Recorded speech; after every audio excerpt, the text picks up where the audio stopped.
Halo semuanya. Halo. Perkenalkan, nama saya Sonya. Di kesempatan kali ini saya ditemani oleh teman-teman saya yang luar biasa ini yang akan menjadi narasumber pada podcast kita kali ini. Sebelum itu kita mari perkenalan dulu dengan teman-teman saya ini. Nama saya Dila. Saya Oscar. Saya Alfian. Dan saya Anissa. Oke, baik.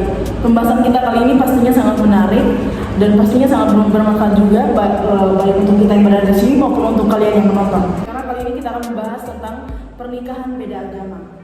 Nah, di sini kita bakal melihat sejauh mana pandangan para narasumber kita hari ini mengenai pernikahan beda agama. Secara kita semua di sini adalah mahasiswa dan basicnya kita itu adalah hukum. Jadi kita bakal melihat pernikahan beda agama ini dari segi hukumnya. Perkawinan beda agama di Indonesia merupakan salah satu polemik yang berlarut-larut tanpa penyelesaian yang jelas dan tuntas. Maka dari itu pada awal pembahasan kita kali ini kita akan membahas dahulu bagaimana sejarah awal perkawinan beda agama itu yang akan dibahas oleh narasumber kami, Nia. Jadi perkawinan beda agama itu sudah dahulu diatur dalam peraturan yang dibuat oleh Hindia Belanda. Yaitu 15 penetapan Raja tanggal 29 Desember 1896 dikenal dengan Peraturan Tentang Perkawinan, yaitu kemudian disebut dengan GHR. Dalam GHR ini, jika ada orang yang berbeda agama mau melaksanakan perkawinan itu, maka kantor catatan sipil yang akan mencatat perkawinan mereka. Namun setelah berlakunya Undang-Undang Nomor 1 tahun 1974 yang tentang perkawinan, terutama setelah tahun 1983, pelaksanaan perkawinan beda agama menjadi sulit dilaksanakan. Pasal 2 Undang-Undang Perkawinan disebut bahwa 1. Perkawinan adalah sah apabila dilakukan menurut hukum masing-masing, agamanya dan kepercayaannya itu. 2. Tiap-tiap perkawinan dicatat menurut peraturan undang-undang yang berlaku. Dari pasal ini kita bisa simpulkan di lapangan sering dimaknai bahwa orang Islam melaksanakan perkawinan dengan orang Islam dengan berdasarkan agama mereka sendiri. Orang Katolik melaksanakan perkawinan dengan orang Katolik dengan agama Katolik mereka sendiri. Sehingga perkawinan dua orang yang berbeda agama itu relatif sulit untuk dilaksanakan. Ketika dilihat realitas masyarakat, perkawinan beda agama itu relatif banyak terjadi. Tadi Nia sempat menyinggung Undang-Undang Nomor 1 Tahun 1974 tentang perkawinan.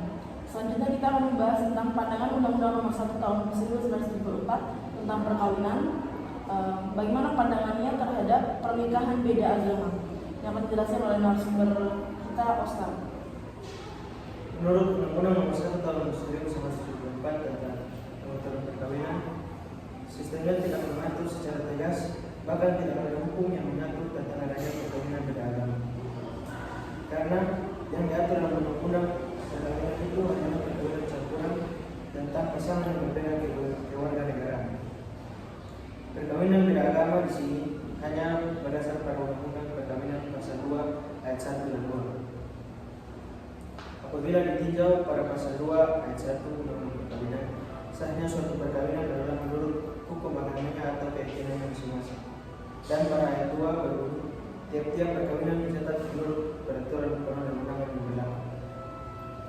Jadi, yang dimaksud dengan menurut hukum agamanya masing-masing yaitu tergantung dari sahnya hukum masing-masing agama yang bersekutan dalam melangsungkan perkawinan dengan agama aturannya dari masing-masing agama. Dalam pelaksanaan menurut Undang-Undang Perkawinan Nomor 1 Tahun 1974, perkawinan beda agama tidak boleh dilaksanakan dan tidak sah menurut hukum kecuali salah satu pihak mengikuti agama pasangan. Jika kedua pasangan sudah seagama, barulah perkawinan dapat dimasukkan dan dianggap sah apabila dicatatkan dalam pencatatan perkawinan sesuai dengan ketentuan yang sudah diatur dalam pasal 2 ayat 2 Undang-Undang Perkawinan. Berarti dengan adanya masalah pengaturan perkawinan di Indonesia ini, undang-undang memberikan kepercayaan secara seluruhnya kepada agama, dan pastinya agama ini memiliki peranan penting terhadap perkawinan beda agama. Menyinggung tentang agama, di Indonesia ini mayoritas masyarakatnya itu beragama Islam. Jadi mari kita lihat pandangan hukum Islam terhadap perkawinan beda agama yang akan dijelaskan oleh narasumber kita, Ana. Baik, jadi menurut agama Islam itu sendiri, perkawinan mereka itu harus dilaksanakan antara agama Islam dan agama Islam. Karena menurut mereka kalau dilaksanakan dengan agama yang di luar Islam itu tidak boleh karena dianggap menikah dengan orang kafir. Nah, orang kafir di sini yang dimaksud ialah orang-orang yang menyembah berhala seperti patung, kayu, batu dan lain-lainnya. Nah, di sini tuh ada dua jenis perkawinan agama Islam dengan yang beda, yang diperbolehkan dan yang tidak diperbolehkan. Kalau yang diperbolehkan itu tuh seperti pernikahan antara pria muslim dan wanita non muslim. Nah, pria di sini dianggap sebagai kepala keluarga yang akan mungkin bisa membuat si wanita ini pindah atau masuk ke agama Islam. Sedangkan yang tidak diperbolehkan adalah pernikahan antara wanita muslim dan pria non muslim. Nah, seperti yang sudah saya bilang tadi bahwa pria adalah kepala rumah tangga, maka ditakutkannya si wanita muslim ini akan pindah ke agama si pria yang merupakan orang kafir tadi. Terus perkawinan yang sah menurut agama dan kepercayaan orang Islam itu diajarkan oleh kitab suci mereka, yaitu Al-Quran, yang dimana dalam Al-Quran itu terdapat larangan bagi seorang muslim laki-laki dan perempuan untuk menikah dengan orang musyrik atau kafir yang telah saya bilang tadi, yaitu yang di luar agama Islam. Menindak dari tanggapan anak tentang pandangan hukum Islam, saya mungkin akan sedikit menjelaskan tentang dari pandangan hukum agama Katolik. Sepanjang pengetahuan saya, kalau dalam Katolik itu, jika seseorang Katolik ingin menikah dengan seseorang yang non Katolik, dia harus mendapatkan dispensasi dari keuskupan wilayahnya tersebut. Dispensasi ini akan dikeluarkan setelah pihak non-Katolik ini mengikuti pelatihan agama Katolik kurang lebih sekitar 1 tahun. Dengan dikeluarkannya dispensasi tersebut baru bisa dilaksanakan perkawinan dengan sakramen Katolik. Adapun juga jika agama Katolik menikah dengan agama Kristen, mereka itu tidak perlu lagi menunggu dispensasi karena dapat langsung dilaksanakan pernikahannya. Dan pernikahannya itu biasanya disebut dengan pernikahan okumene. Jadi sakramen itu akan dilaksanakan di salah satu gereja antara Katolik ataupun Kristen dengan menghadirkan kedua tokoh agamanya untuk memberikan pernikahan. Baru-baru ini saya juga mendengar bahwa Pengadilan Negeri Jakarta Selatan mengizinkan pernikahan beda agama. Gimana nih tanggapan tentang diizinkannya perkawinan beda agama dan bagaimana sih prosedur nikah beda agama yang sudah disetujui oleh Pengadilan Negeri Jakarta Selatan tersebut? Akan dijelaskan oleh narasumber kita, Alfiana. Baik, berdasarkan keterangan dari Dukcapil Jakarta Selatan disebutkan bahwa pada pasal 35 huruf A Undang-Undang Nomor 23 Tahun 2006 tentang administrasi kependudukan diatur bahwa pencatatan perkawinan berlaku pula bagi perkawinan yang ditetapkan oleh pengadilan. Menurut undang-undang itu, perkawinan yang sah menurut peraturan-peraturan perundangan wajib dilaporkan ke pencatatan sipil paling lambat 60 hari sejak tanggal perkawinan. Dalam penjelasannya disebutkan pula yang dimaksud dengan perkawinan yang ditetapkan oleh pengadilan adalah perkawinan yang dilakukan antar umat yang berbeda agama. Kemudian pasal 7 ayat 2 huruf I Undang-Undang Nomor 30 Tahun 2014 tentang administrasi pemerintahan mengatur bahwa pejabat pemerintah wajib mematuhi putusan pengadilan yang telah berkekuatan hukum tetap. Oleh karenanya, dia menegaskan dalam hal ini Dukcapil hanya mencatatkan perkawinan yang telah ditetapkan oleh pengadilan, bukan menyelesaikan pernikahan beda agama. Contoh kasus tersebut, pasangan Jamal Mirdad yang beragama Islam dan Lydia Kandal yang beragama Kristen Protestan yang menunda perkawinannya selama 2 bulan karena menunggu proses pengadilan, namun akhirnya mendapatkan surat izin dari kantor catatan sipil DKI Jakarta.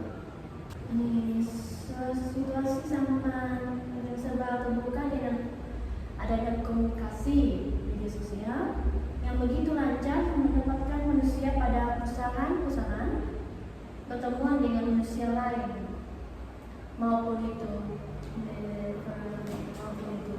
dari media sosial atau dari tatap langsung. Dengan berbagai macam perbedaan baik dari segi budaya, etnisnya, sukunya dan agamanya, tingkat hubungan yang serba terbuka membuka ruang pertemuan yang intens dengan berbagai macam umat beda agama. Jika MK mengesahkan pernikahan beda agama, hak warga negara terpenuhi karena tidak ada lagi yang terpaksa pindah agama untuk melangsungkan pernikahan. Mendorong MK untuk segera menemukan judicial review mengenai sejumlah pasal yang terdapat dalam undang-undang perkawinan.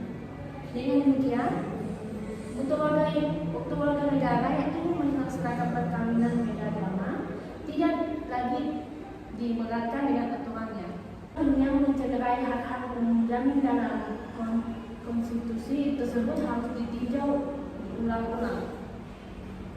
Tidak bisa dipungkiri setiap individu bisa aja jatuh cinta dengan orang yang berbeda agama. Kemungkinan pernikahan beda agama itu pun semakin besar, mengingat Indonesia itu memiliki banyak sekali suku, budaya dengan agamanya. Bukankah keyakinan kepercayaan terhadap Tuhan Yang Maha Esa itu berangkat dari kesadaran diri kita sendiri yang mendalam dan secara sukarela, bukan karena paksaan orang lain atau siapapun. Menilai dari tanggapan narasumber kita, disadari atau tidak, perkawinan beda agama ini membuka kemungkinan terjadinya konflik sebelum maupun sesudah perkawinan yang dialami baik oleh pasangan, keluarga kedua belah pihak maupun masyarakat agama secara luas. Maka dari itu mari kita lihat dampak perkawinan beda agama yang akan dijelaskan oleh narasumber kita, Ani. Jadi melanjutkan apa yang telah dikatakan oleh Saudari Sonia mengenai dampak perkawinan, yaitu terjadinya pertengkaran antar keluarga, agama maupun pasangan. Dampak yang lain yang akan terjadi adalah ketika pasangan ini memiliki anak. Nah, si anak ini akan mengalami dilematis. Dia akan bingung mana nih agama yang harusnya dia percayai. Nah, salah satu contohnya itu terjadi di sekitar saya, yaitu teman saya, bapaknya itu Islam, mamanya adalah Kristen Protestan. Nah, si anaknya ini hari Jumat itu dia ke masjid, sedangkan hari Minggu dia pergi ke gereja. Nah, diambil dari contoh itu, kita bisa lihat bahwa anak-anak ini akan mengalami dilema yang akan membuat dia tuh bingung dengan agama apa yang harus dia percayai untuk dia peluk, karena kita negara Indonesia adalah negara yang harus punya agama. Jadi mungkin bagi pasangan-pasangan beda agama itu harus memikirkan dampak untuk anak mereka nanti. Contoh kasus lain yang terjadi yang membenarkan bahwa perkawinan beda agama itu relatif sulit dilakukan adalah terjadi pada pasangan Andi Fulmigani yang beragama Islam dengan Adrianus Petrus Hendrik Nelman yang beragama Protestan.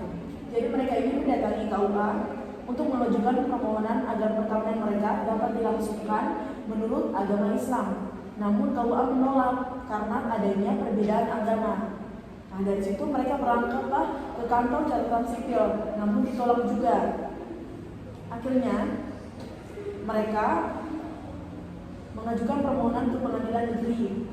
Namun karena pengadilan negeri juga melihat dari keputusan dari KUA dan kantor catatan sipil, maka mereka juga menolak permohonan pernikahan dari kedua orang yang berbeda agama ini dengan banyaknya pertimbangan dari pengadilan negeri ini.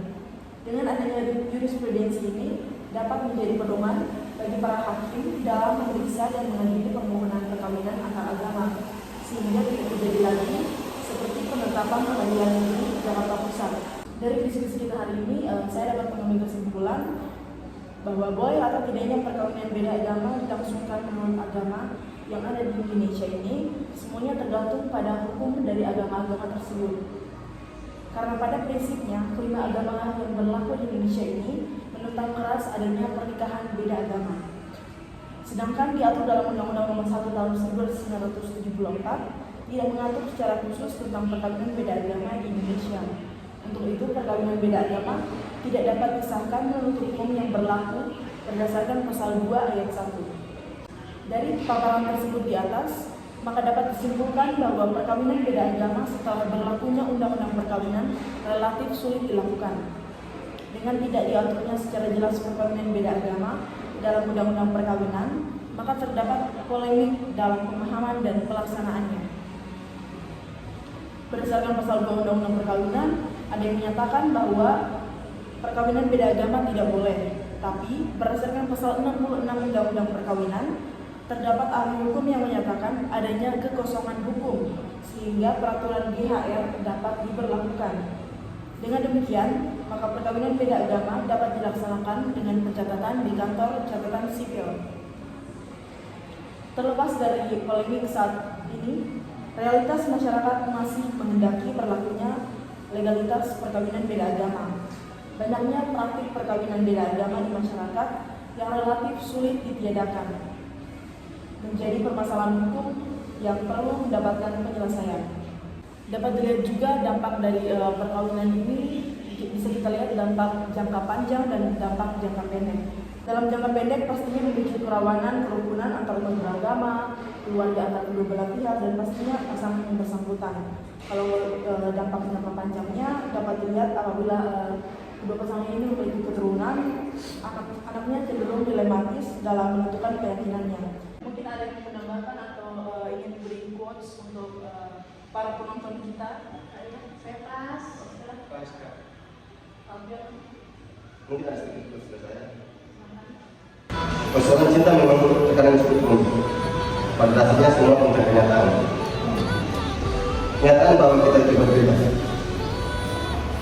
Berbeda tapi tak sama. Poin intinya cinta itu menyatukan, bukan untuk berpisah.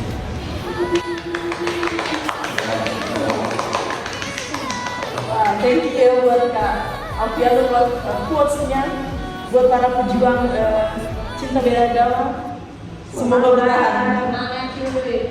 Baik, terima kasih buat teman-teman langsung buat hari ini. Tadinya Kak Oscar, Kak Alfiano, Kak Ana. Mohon maaf apabila terdapat salah kata atau kalimat yang mungkin menyinggung teman-teman. Kami dari tempat ini kami pamit undur diri. Terima kasih sudah meluangkan waktu kalian untuk menonton podcast kita kali ini. Sampai jumpa di lain kesempatan. Dadah.